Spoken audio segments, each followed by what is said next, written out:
Worst date of my life. Back when I was single and on apps, I matched with this guy and he's super cute. He had a shirtless mirror selfie, which was usually a hard pass for me, but he seemed sweet, nerdy, so I talked to him. He tells me how he's really worked on his body because he was heavy growing up and really awkward with women. I'm thinking, he doesn't realize he's hot. Anyway, I'm homesick that week and bored, so we message a lot and even FaceTime, and he's quirky but interesting and kinda funny. He seems to be pretty smart. He's working for a biotech firm and applying to PhD programs. He tells me about how he has a daughter back home in Ill, that she was the result of a one-night stand with a friend, that the friend didn't tell him he had a daughter until she daughter was 5, and that he barely gets to see her because she's being raised by the mom's friend.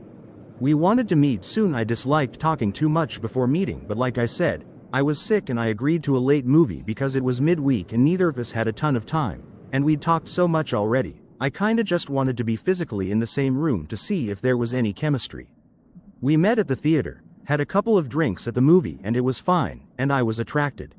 Second date is okay, but I'm feeling a little off. Something just feels funny and I'm thinking this isn't gonna be more than a friend's thing.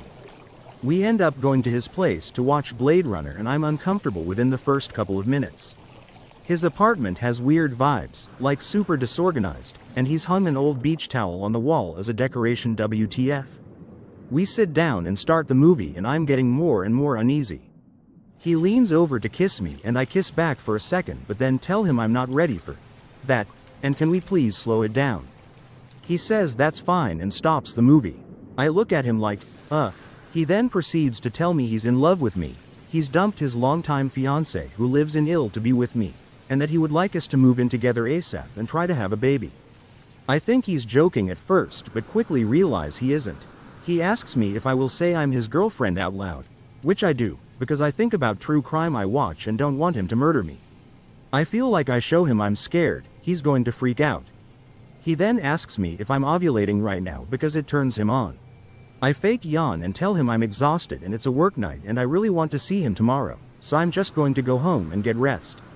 He looks totally crestfallen but says, okay. But before you go, will you do me a favor? At that point I think I'm about to be murdered. I say, what is it? He asks, will you stand in front of a mirror with me so that I can see how beautiful we look together? Absolutely terrified at this point, I walk toward his room stupidly, but I'm just trying to placate him because my gut feeling was that he was likely not a murderer, just insane. We walk into his room and it is a disaster. Piles and piles of clothes everywhere. We stand in front of the mirror, briefly, and then I say I really have to go, grab my bag and refuse his offer to walk me to my car. I then straight up run to my car. I got home and checked my phone and there's several video texts of him touching himself which were absolutely horrifying. I shudder thinking of them. I now realize that the reason he isn't in his daughter's life is probably because the mother realized he was disturbed and she had a very good reason to keep him in the dark. I get nauseated just thinking about him. I quit dating for a while and never put myself in another situation like that again.